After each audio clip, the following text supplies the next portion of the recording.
noches. Bueno, yo voy a charlar un poquito de un tema que, como dijo Alejandro recién, es una de las discusiones más grandes que tenemos en cualquier pase de unidad coronaria. La semana pasada nosotros tuvimos una discusión en uno de estos pacientes. Les cuento muy poquito porque es un poco lo que yo voy a plantear.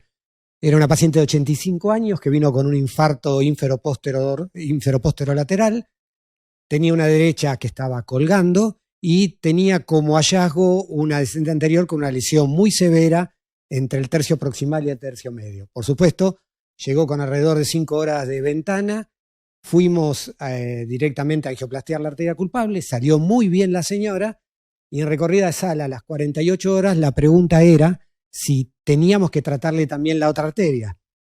Yo creo, la arteria tenía una lesión muy severa, que si hubiera sido un paciente de 65 años, 70 años, creo que no habría habido ninguna duda más. No hubiera sido una discusión, sino que directamente hubiéramos planteado, bueno, ¿cuándo la hacemos? Esa segunda arteria, a pesar que era una arteria, una angioplastia de tipo electiva. La realidad que se discutió y en la mayoría de los servicios, no sé qué pasará con todos ustedes, lo discutimos de un punto de vista personal.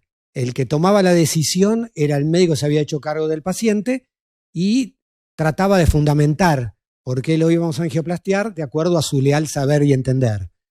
Creo que en la segunda charla Ricardo nos va a poder enseñar un poco en qué pacientes tenemos que definir claramente a partir de algo un poco más objetivo por qué hacemos un procedimiento. Como yo era el médico de cabecera hasta cierto punto de la paciente, definí angioplastiarla, la señora anduvo muy bien, la angioplastió el doctor Martino, que la había recibido anteriormente también, así que lo hicimos trabajar 2 veces. Pero bueno, la realidad de todo esto es que la decisión se tomó por el gusto del médico tratante y no de una manera objetiva como tendríamos que haberlo hecho. Y esto me parece que pasa en la gran mayoría de los servicios. A ver si le emboqué. Sí. Bueno, el primer dato que me parece muy interesante es evaluar qué tipo de paciente nosotros tenemos que tratar. Esta es la pirámide poblacional de la Argentina de 2018. Y ustedes ven, y en general comparando con los países desarrollados, en lo único que nos parecemos a los países desarrollados es en la pirámide poblacional.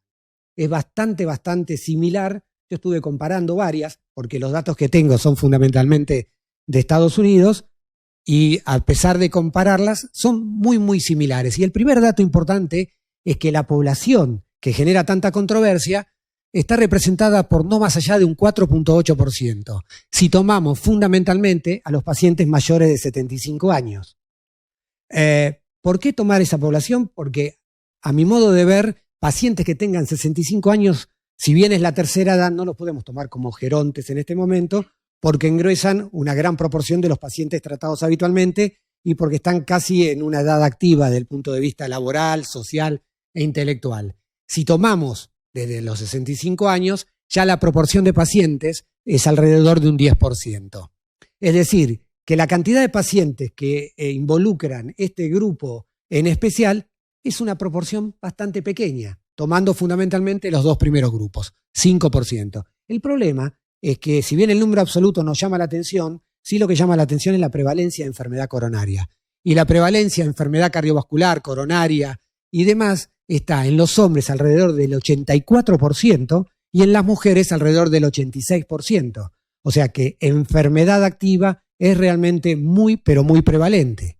Y si tomamos a su vez cuántos de estos pacientes se instrumentan por determinados cuadros o síndromes clínicos relacionados con la enfermedad coronaria, estos son datos de uno de los registros nacionales de Estados Unidos sobre el Healthcare y el Medicare, y encontramos que el 38% de las angioplastias corresponden a pacientes dentro del grupo etario de 65 a 80 años y el 28% en mayores de 80 años. O sea, un 60% de las angioplastias están involucradas en el grupo de ese 5% de pacientes más ancianos.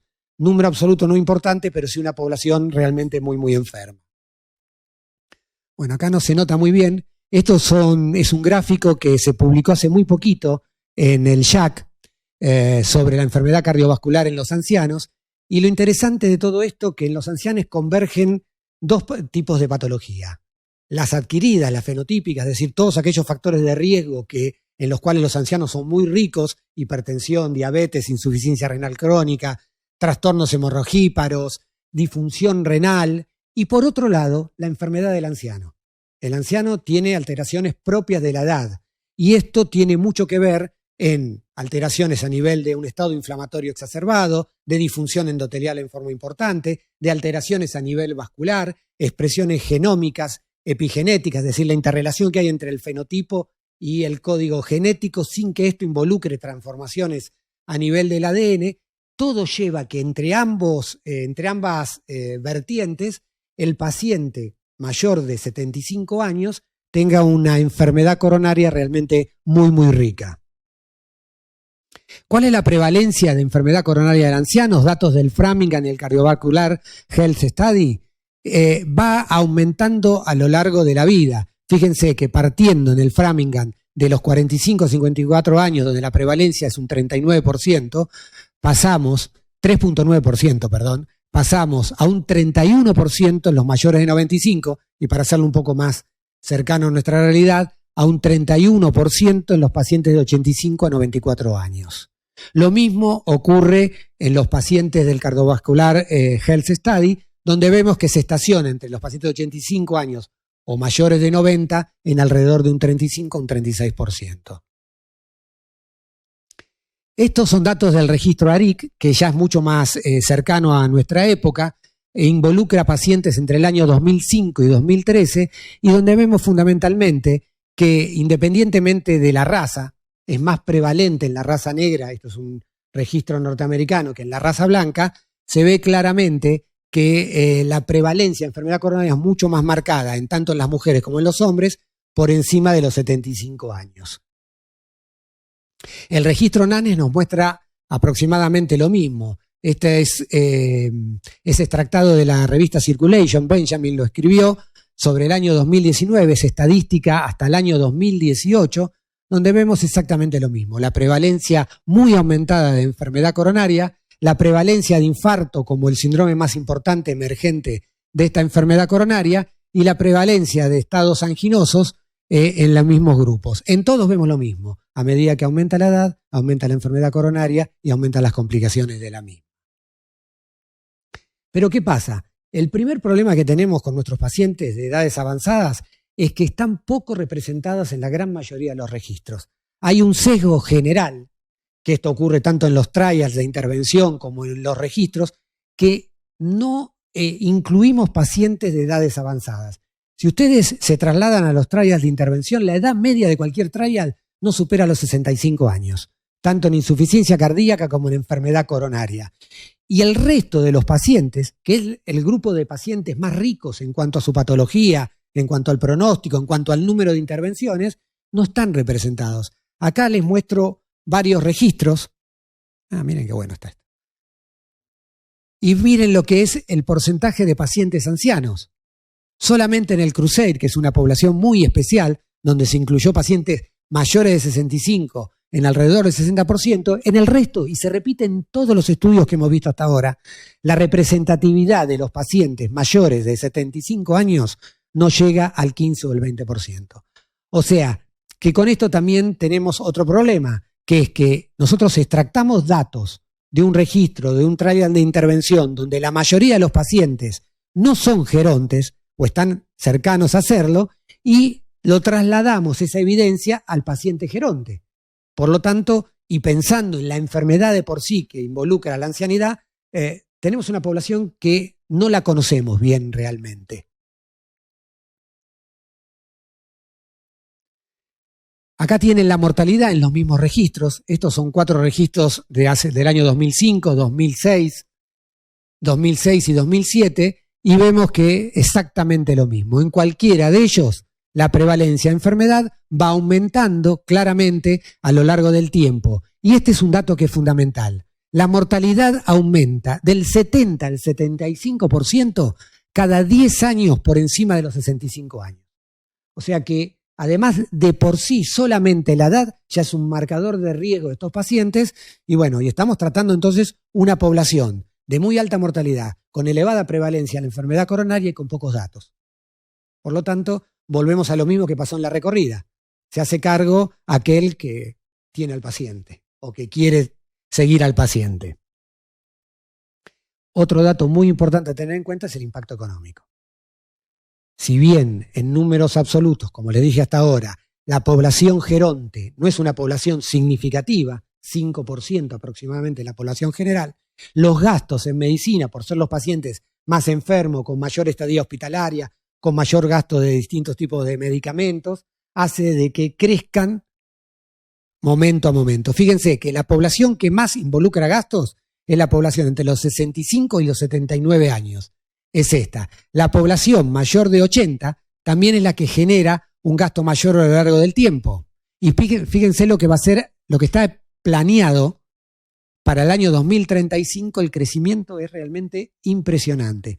O sea que mi impresión es que tenemos que estar preparados para optimizar todo lo que podamos el conocimiento de esta población y por lo tanto implementar el mejor tratamiento que además sea costo beneficioso para esta población. Entonces, hasta ahora nosotros sabíamos esto, qué pasaba, cómo convergían los factores de riesgo, tanto de la senilidad como los distintos factores de riesgo que tiene este paciente. Y esto va a tener que entonces definirse en cuanto a las características clínicas y qué es lo que tenemos que hacer con este paciente. O sea, no solamente es importante el tratamiento, el tipo de stent, la morbilidad, la mortalidad temprana y tardía, sino un montón de otros datos. Y los datos más interesantes son, primero de todo, que nosotros tenemos en claro cómo tenemos que actuar con un paciente en un síndrome coronario agudo. Esto es claro.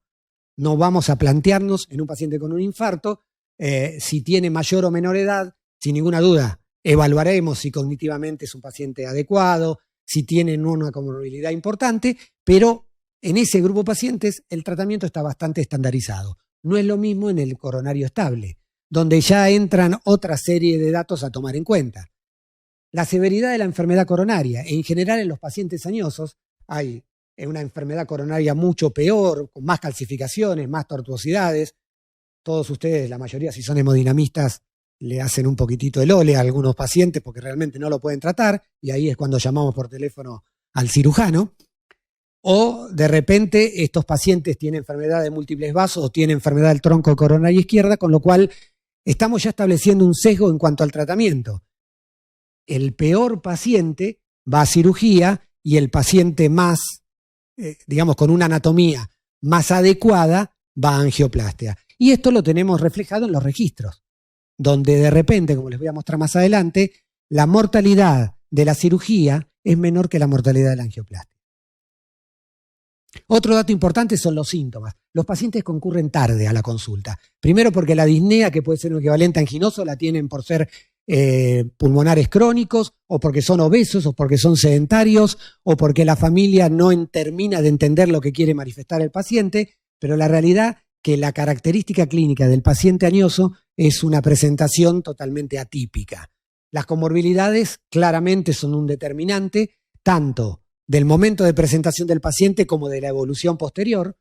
Nosotros podemos disminuir la mortalidad cardiovascular, podemos disminuir la tasa de revascularización repetida, pero es muy difícil que podamos disminuir la mortalidad de todas las causas. ¿Por qué? Porque el paciente añoso se va a morir no solamente de su enfermedad coronaria, sino de una complicación de su diabetes, una insuficiencia renal crónica reagudizada u otras patologías. La demencia y la fragilidad, bueno, esto se va a encargar fundamentalmente Ricardo, pero claramente son limitantes. El soporte social es fundamental. Pacientes polimedicados, donde hay una gran injerencia de los distintos medicamentos, donde hay una mayor probabilidad de sangrado y demás, y donde la familia tiene que estar cuidando a ese paciente que muy probablemente saliendo de la internación esté mucho más minusválido de lo que era previo a esa misma internación. Y esto se traduce en las consideraciones terapéuticas.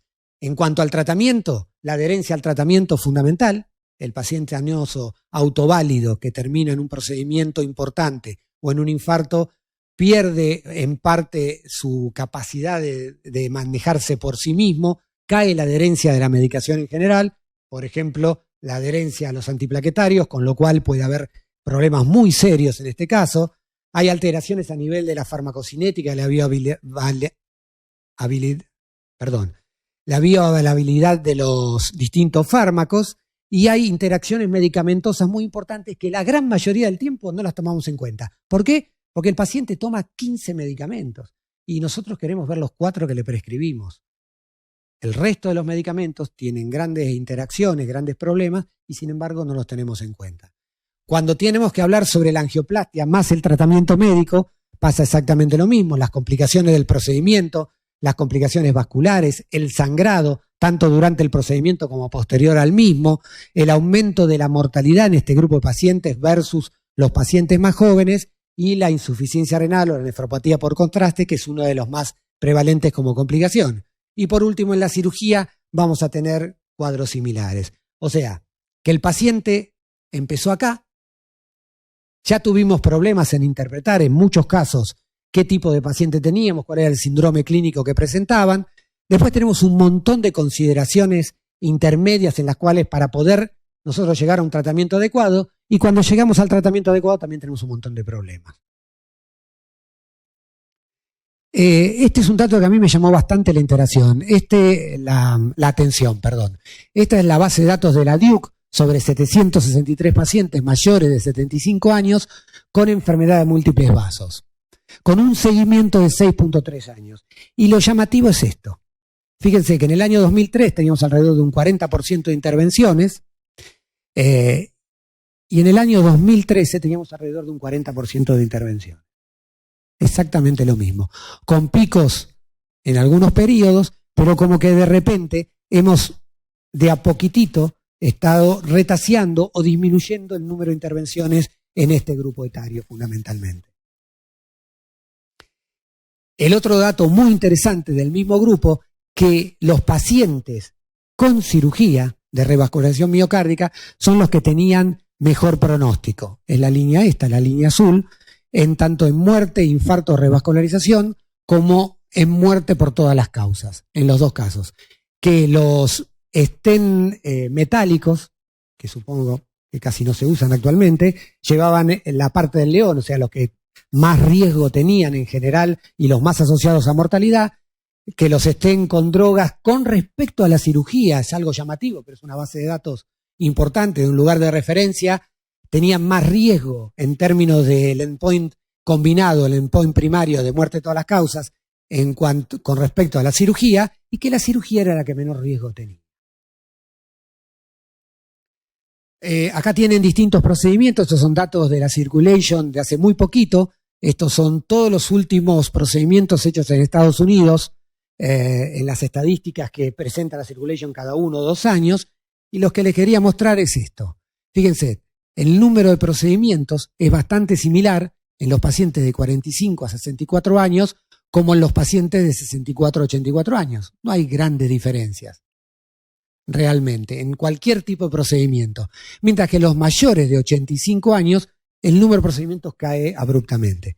¿Cae abruptamente porque el número de pacientes es más pequeño? No estoy seguro del todo, pero tiene que haber por parte de eso, pero yo creo que también tiene que ver con un retaseo de intervenciones en este grupo de pacientes. Si son los más enfermos, porque el planteo es este, el número absoluto de los 45 a 64 años, el número absoluto de los pacientes de más de 85 años es así, pero estos pacientes de 85 años tienen un 80% de prevalencia de enfermedad coronaria y los de 45 a 64 en alrededor del 30%. Entonces, quizás podría haber un balance entre ambos, sin embargo, estos pacientes se instrumentan mucho menos.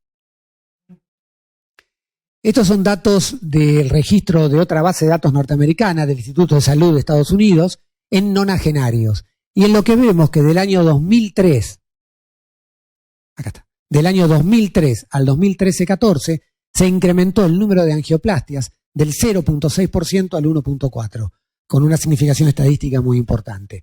Cuando valoramos por qué procedimiento se aplicó a qué patología o síndrome, tenemos que durante todo este periodo de tiempo aumentó, si tomamos este grupo de pacientes con respecto a este, claramente en los pacientes que se presentaban con infarto. O sea, el número de procedimientos es significativamente mayor. También fue significativamente mayor en los pacientes que se presentaban con síndrome coronario sin ST. Y decreció significativamente en los procedimientos de los pacientes coronarios estables. O sea, a esos pacientes creció el tratamiento médico y decreció el número de internaciones. La mortalidad en estos dos grupos de pacientes se mantiene estable a lo largo del tiempo. La mortalidad de los coronarios estables aumentó significativamente en los años, desde el año 2003-2004 al 2013-2014. ¿Por qué? Fundamentalmente uno podría pensar que ante menos procedimientos, pacientes que se dejan con tratamiento médico, el riesgo es mayor. Este es otro dato, esto es del condado de Essex en Inglaterra. Herbert lo presenta en el Journal of Interventional Cardiology del año 2017, y lo único que les quiero mostrar es esto. En todos los casos están dos cohortes de pacientes. Pacientes ancianos, entre 75 y 80 años, y muy ancianos mayores de 80. En el único donde hay diferencias significativas es en la mortalidad por todas las causas. En el resto, tanto en la mortalidad cardiovascular, en la tasa de evento, la mortalidad intrahospitalaria, hasta en el sangrado, en todos los demás estamentos evaluados, no hay una diferencia. En la mortalidad de todas las causas sí. ¿Por qué? Fundamentalmente por el auge de las comorbilidades. Y esto también lo podemos ver cuando la angioplastia selectiva. Exactamente lo mismo, y acá no está representado la mortalidad por todas las causas, pero también tenía una diferencia muy significativa. Bueno, estos son distintos trabajos presentados donde se compara la cirugía de bypass versus la angioplastía. Trabajos o estudios observacionales y registros de hace unos años, donde vemos claramente, primero la representatividad que es muy baja, y después tenemos los distintos eventos, ahora se los voy a contar globalmente, y estos son estudios más modernos, donde vemos exactamente lo mismo. La representatividad de la población anciana es muy baja, y la edad media de la gran mayoría de los estudios, como les decía, ronda los 62 a los 65 años. En conclusión, para no estar hablando de cada uno de los estudios, hay muy poca representatividad de los pacientes mayores de 75 años en todos los distintos registros. En general no hay diferencias en términos de mortalidad a corto y mediano plazo, y las diferencias se establecen fundamentalmente en términos de revascularización repetida y de calidad de vida. 2 diapositivas y termino. Y este es otra diapositiva que me pareció muy interesante, porque la alternativa de la cirugía sin bomba se planteó fundamentalmente para disminuir la morbilidad de los pacientes a corto plazo. El no ponerlo en bomba a un paciente añoso nos quita un montón de trastornos. La realidad que cuando se compara en la población añosa, fíjense, mayores de 75 años, con 5 años de seguimiento, no vemos diferencia entre la mortalidad del con bomba a los sin bomba. ¿Sí? Y este es un dato muy importante. La diferencia está establecida fundamentalmente en si la revascularización es completa versus incompleta. Claramente los pacientes con una revascularización incompleta tienen un peor pronóstico de los pacientes con una revascularización completa.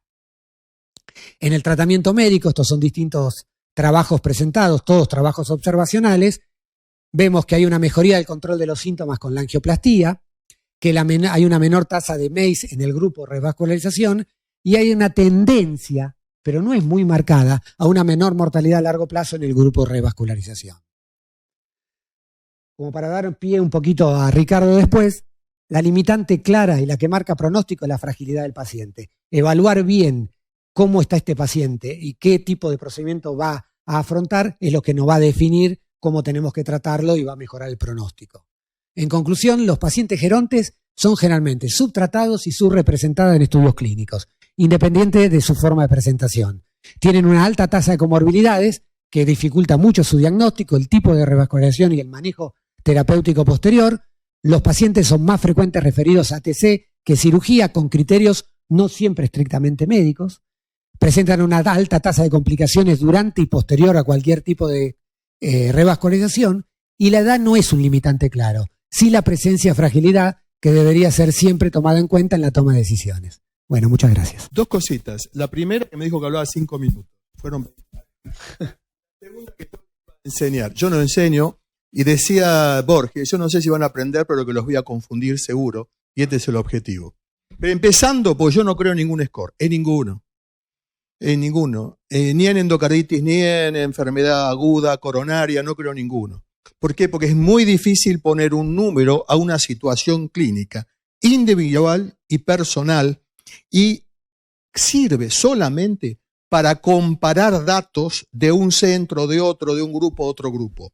Pero en realidad, justamente, es la medicina personalizada la que destaque este punto. Y por eso eligieron mal, si quieren que yo le hable de scores, pero los voy a criticar. La enfermedad coronaria, sistémica, que todos decimos que nacieron los últimos 200 años por los factores de riesgo, esta enfermedad nace por lo menos 2000 años antes de Cristo. Esto es una reina egipcia que ya tenía enfermedad añosa, esta mujer era una añosa. Y fíjense ustedes, comían cereales, recién aparece el primer síndrome metabólico en un gráfico en el año 600 antes de Cristo. Si ustedes ven, todos los gráficos egipcios eran delgados, no había panzas. ¿Qué significa? Significa, este es el estudio Horus, está publicado, son 50 y pico de momias. ¿Qué significa? Significa que los que tenían aterosclerosis eran aquellos más añosos. Ahí les pongo las edades, inclusive la actual mundial, de qué edad se muere la gente. ¿Qué quiero decir con esto? La aterosclerosis es un parámetro de vejez. Si nosotros la convirtiésemos a los telómeros para que viva más y no haya esta enfermedad, hoy no moriría nadie de enfermedad aterosclerótica y estaríamos viendo más de 120 años. Esta enfermedad es inherente a la edad. Y este es un punto fundamental, y esto tiene seguro más de 5.000 años. Entonces, la edad es nuestra forma de envejecimiento a través de esto que es la aterosclerosis. ¿Cuál es la realidad médica actual? Esto es Estados Unidos. La gente se sigue muriendo del corazón, pero para allá, por arriba de los 80 años.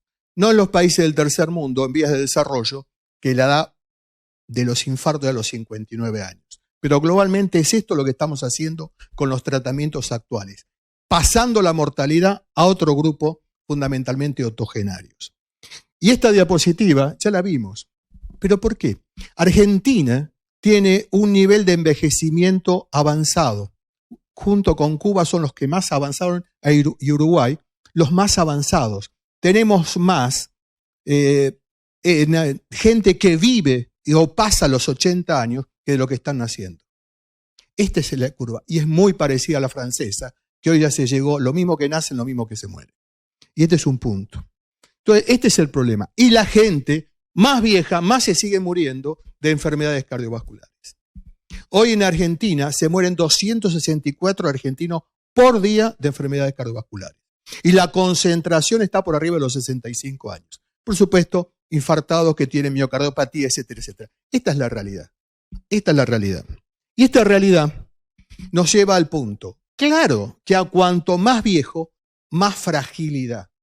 Eso es lógico. Cuanto más años, más se acumula el fenómeno aterosclerótico y está pagando los patos, los factores de riesgo que nosotros no controlamos. Está facturando a esa altura. Y sabemos claramente que el más frágil aumenta más la mortalidad. El más frágil se muere más. Llámese desde un anticoagulante, un antiagregante, por cirugía, por hemodinamia. Se va a morir más siempre. El punto de definir quién es el frágil. Esto se mostró recién. Por arriba de 75 años, 1 de cada 10 pacientes tiene angina de pecho o métodos complementarios isquémicos. Y por arriba de 75 años, esto es el REACH, es el registro de más de 52.000 pacientes. Y hay 1 de 20 que ya se infartó. Esta es la población que nosotros tenemos, más de 75 con enfermedad segura clínica, porque la aterosclerosis tiene el 92%, con algún método de aterosclerosis subclínica, placa, tomografía, multicorte. Estos pacientes están increyendo y son los que menos le hacemos. Hoy lo demostró recién Alberto, lo que menos hacemos. Y es justamente, son los que hay que implementar mayor cantidad de medidas porque son los que más se mueren en la evolución clínica. Lejos, comparado a cualquier edad por arriba de 75 años. Y acá viene el gran problema. Todos reconocemos la fragilidad, todos hablamos de fragilidad. Por ende, Alberto habló de fragilidad hace unos minutos atrás.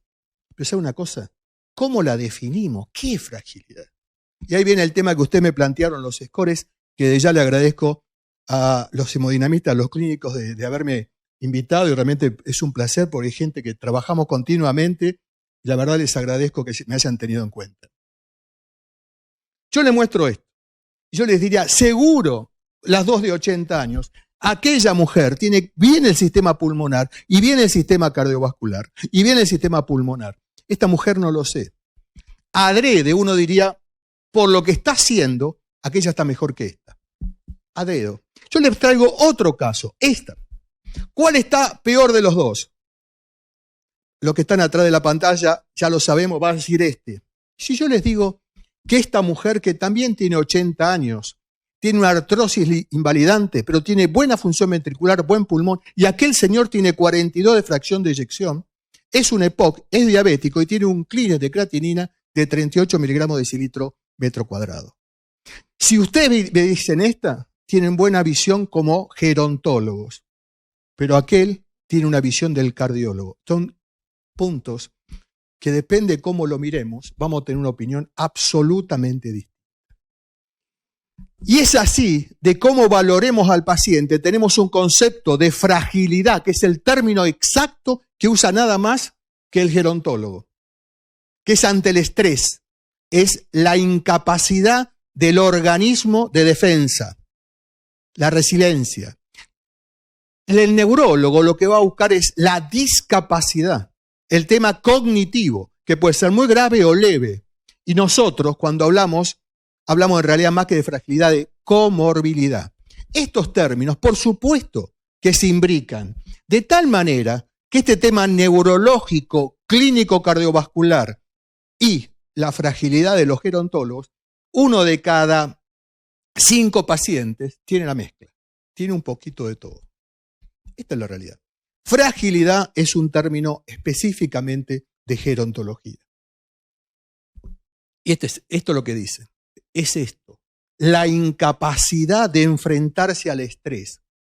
¿Y cómo toman ellos? Miren lo que toman ellos. Alteración de la marcha, déficit sensorial, mala autopercepción, caídas, polifarmacia, hospitalizaciones, criterios socioeconómicos, criterios cognitivos, criterios funcionales. Y tal es así que cuando vamos al cardiólogo no utilizamos esos puntos. El cardiólogo utiliza la multimorbilidad, por lo menos 2 órganos enfermos. Y sabemos, esto también es del REACH, fíjense en ustedes, los parámetros que tomamos como cardiólogos en el MACE. Edad más de 65, en diabetes, segundo infarto, falla renal menos de 60 o multivaso, fíjense en ustedes, como los factores van desde un factor a los 5 factores para decir se va a morir más. Se va a morir más o va a tener mucho más eventos, cardiovasculares incluido los cerebrales. Esto es visto por el cardiólogo. Bien.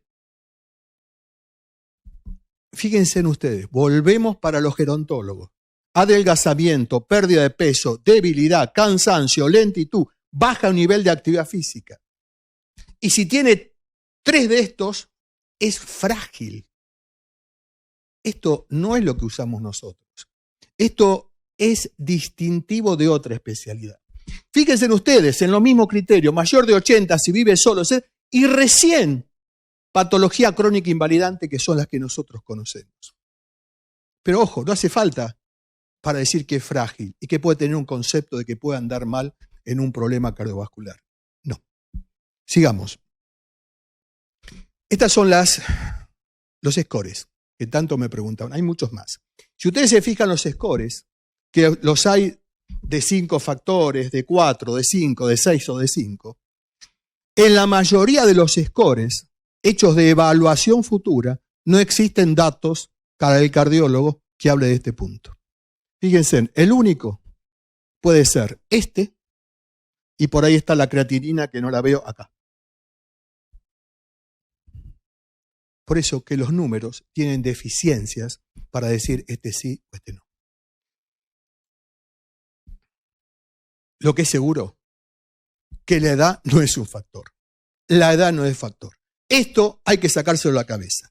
No me empiece con la edad, búsquenme estos puntos.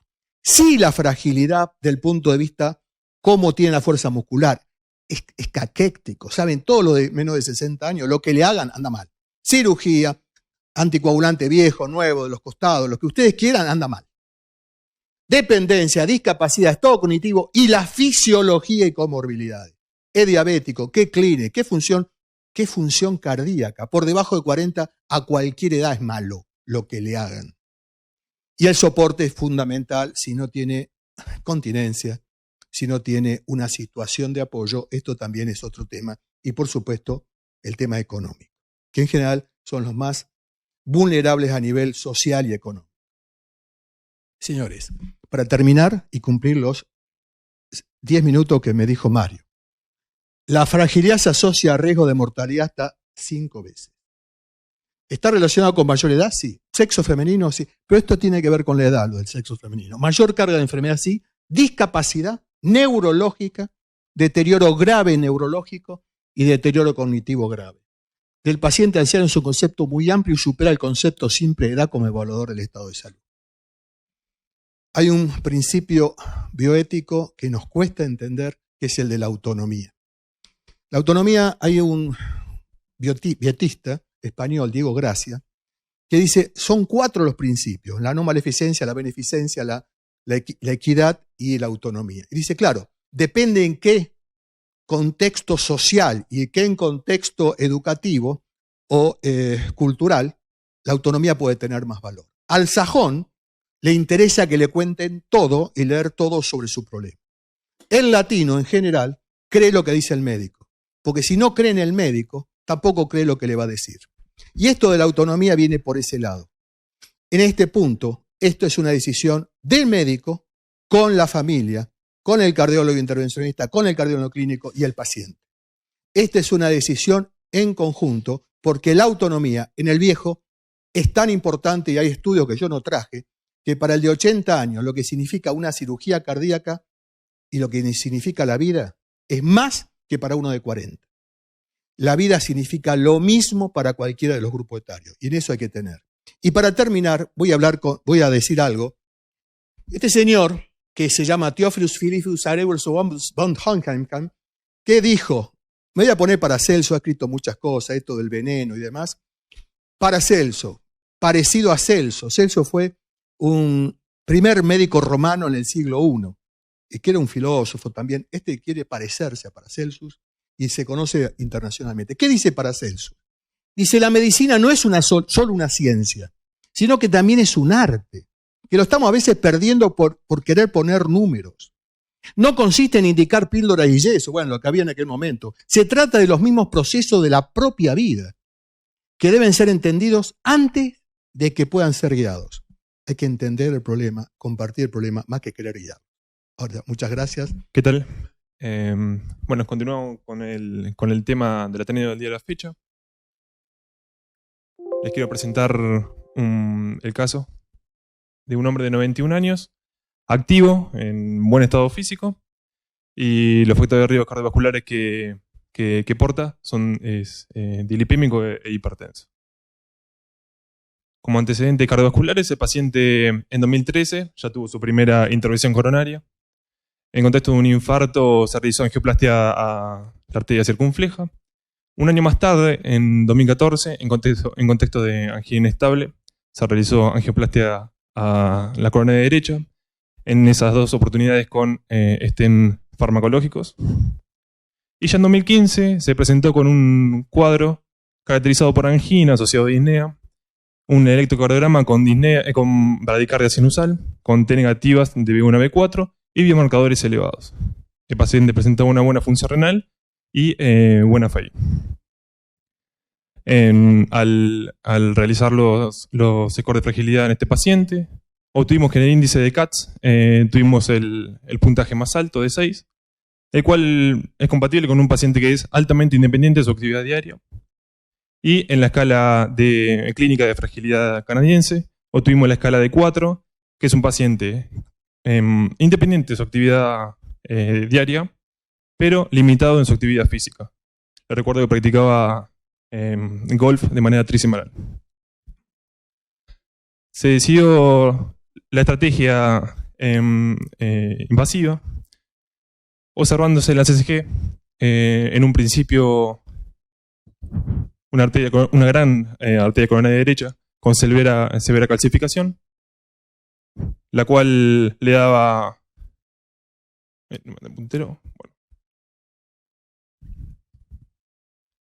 lo cual le daba importante circulación colateral a la circunfleja. No presentaba obstrucciones significativas. Y a nivel de la coronaria izquierda, un tronco coronario severamente calcificado con una obstrucción severa en su porción distal que comprometía la DA y una oclusión funcional de la circunfleja. En la vista spider se puede apreciar la complejidad de la lesión a nivel del tronco coronario izquierdo que compromiso de la DA. Y ante la negativa del paciente y del médico a cargo a realizarse una estrategia de revascularización quirúrgica, se llevó a cabo la angioplastia. Primero se insufló un balón de 2.5 milímetros a nivel del tronco coronario izquierdo, posteriormente un balón no complaciente de 2,5 milímetros con resultados insatisfactorios. Nótese la simetría del balón a nivel luego de la insuflación, por lo cual se decidió mejorar la placa ateromatosa con rotablator, utilizando una oliva de 1.5 milímetros. Posteriormente, al observar la disminución de la carga ateromatosa de la placa, se procedió a insuflar un balón de corte de 3.0 milímetros y luego a implantar un stent farmacológico desde tronco coronario izquierdo distal hacia la DA. En la película podemos visualizar la presentación del stent, con un excelente resultado final. Luego de implantado dicho stent, se puede apreciar una obstrucción severa en la DA distal al stent recientemente colocado, por lo cual se procedió al implante de un nuevo stent farmacológico en la DA con un muy buen resultado final. En el control con IBUS podemos apreciar un buen diámetro, una adecuada posición del stent colocado y un gran área final. Ya en 2017, 2 años posteriores a la última intervención coronaria y ya 4 años de la primera intervención, el paciente se presentó con un cuadro de angina y elevación de biomarcadores. En este caso no presentaba alteraciones en el electrocardiograma y el ecocardiograma persistía con una FEI conservada. También cabe destacar que persistía con el mismo estatus funcional y mismos parámetros de función renal, por lo cual se decide realizar nuevamente o adoptar nuevamente una estrategia invasiva. Vemos a nivel de la coronaria izquierda los stents permeables, tanto el tronco como los stents del tronco como la DA. Vemos también que persiste aún la oclusión de la circunfleja, pero se puede apreciar mejor flujo o mejoría del flujo de la misma, ya proveniente de la DA.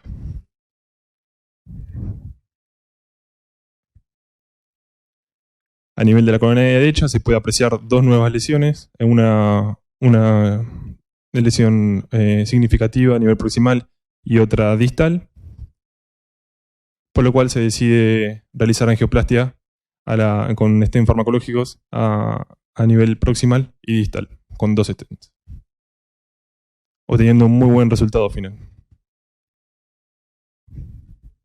Actualmente el paciente tiene 95 años, se encuentra viviendo en Costa Rica junto a su hijo, lo que nos habla también de un paciente que claramente está en condiciones y en buen estado físico como para poder incluso viajar en avión largas horas. Gracias.